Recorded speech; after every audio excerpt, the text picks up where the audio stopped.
आज हम इस कथा में माता शबरी की श्रद्धा और अनन्य भक्ति के बारे में बात करेंगे। माता शबरी का जन्म एक आदिवासी कबीले के मुखिया अज के घर हुआ था। शबरी की माँ का नाम इंदुमती था। बचपन से ही शबरी पशु पक्षियों की भाषा समझकर उनसे बातें किया करती थी। कुछ समय बाद एक पंडित जी ने शबरी के पिता को बताया कि वह आगे चलकर सन्यासी बन सकती है।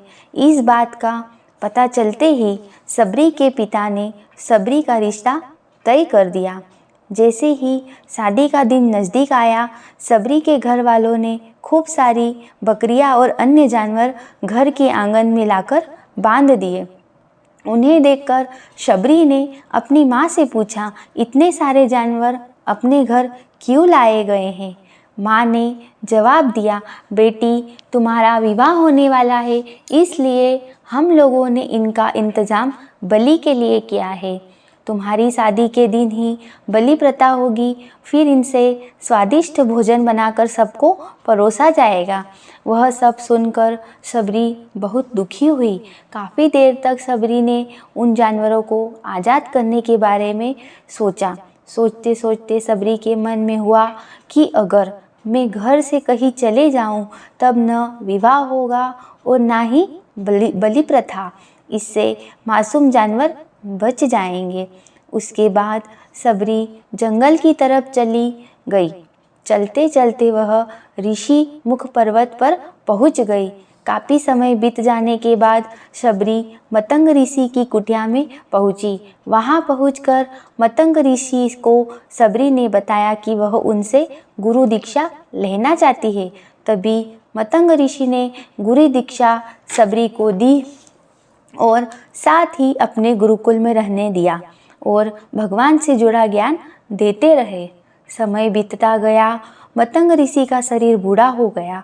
उन्होंने शबरी को एक दिन अपने पास बुलाया और कहा, बेटी, मैं अपना देह त्यागना चाहता हूँ। शबरी ने दुखी मन से कहा, मैं आपके ही सहारे से इस जंगल में रह पाई हूँ। आप ही चले जाएंगे तो मैं जीकर क्या करूँगी? आप अपने संग मुझे भी ले चलिए, मैं भी देह त्याग दूंगी। मतंग ऋषि ने कहा, बेटी, तुम्हें चिंता करने की जरूरत नहीं है। राम तुम्हारी चिंता करेंगे और ध्यान भी रखेंगे। शबरी ने राम का नाम सुनते ही पूछा, वह कौन है और मैं उन्हें कैसे ढूंढूंगी? तभी ऋषि ने बताया, राम कोई और नहीं, साक्षात भगवान विष्णु के अवतार है। वह तुम्हें सारे अच्छे कर्मों का फल देंगे। तुम्हें और उन ढूंढने की कोई ज़रूरत नहीं है। वह एक दिन खुद तुम्हें खोजते हुए उस कुटिया में आएंगे। इतना कहते ही मतंग ऋषि ने अपना शरीर त्याग दिया। शबरी के अंतर मन में एक ही बात थी कि भगवान राम स्वयं मुझसे मिलने आएंगे। वह रोज़ फूल लाकर पूरा आश्रम सजाती और भगवान श्री राम के लिए बेर तोड़कर लाती और बेर को चख कर अलग इकट्ठा कर लेती, ताकि प्रभु को सिर्फ मीठे बेर ही खिलाए। रोज शबरी इसी तरह भगवान के दर्शन की आस में फूल और बेर इकट्ठा करती थी। इसी तरह इंतजार में कई साल बीत गए। शबरी का शरीर भी वृद्ध हो गया और एक दिन भगवान श्री राम सीता माता की खोज में शबरी की कुटिया के द्वार पर पहुंच गए। शबरी प्रतिदिन की तरह फूलों से आंगन सजा रही थी। तभी उसने देखा कि कोई उसके फूलों के निकट आ खड़ा हो गया है। शबरी ने देखा तो वह प्रभु श्री राम को देखते ही पहचान गई और फूलों से भगवान राम का स्वागत किया।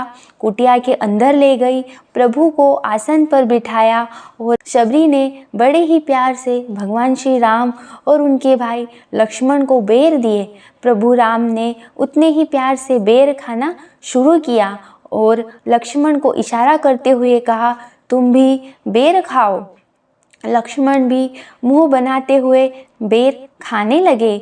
भगवान ने प्रसन्न होकर शबरी से कहा, आप मुझसे जो चाहो वो मांग सकती हो। शबरी ने कहा, मतंग ऋषि के कहने पर मैं आज तक सिर्फ आपके दर्शन के लिए ही जी रही थी।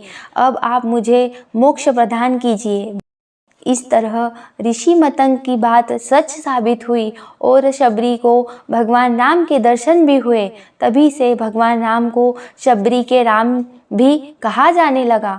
माता शबरी की कथा से हमें यह सीख मिलती है कि सच्ची श्रद्धा हो तो भगवान के दर्शन जरूर होते हैं। दोस्तों, अगर आपको इस तरह की धार्मिक कथाओं का आनंद लेना चाहते हो तो हमारे चैनल दिव्य देव दृष्टि को लाइक और सब्सक्राइब जरूर करें। साथ ही बेल आइकन को दबाएं जिससे आपको आने वाले नए वीडियो का नोटिफिकेशन मिलता रहे। जय श्री राम।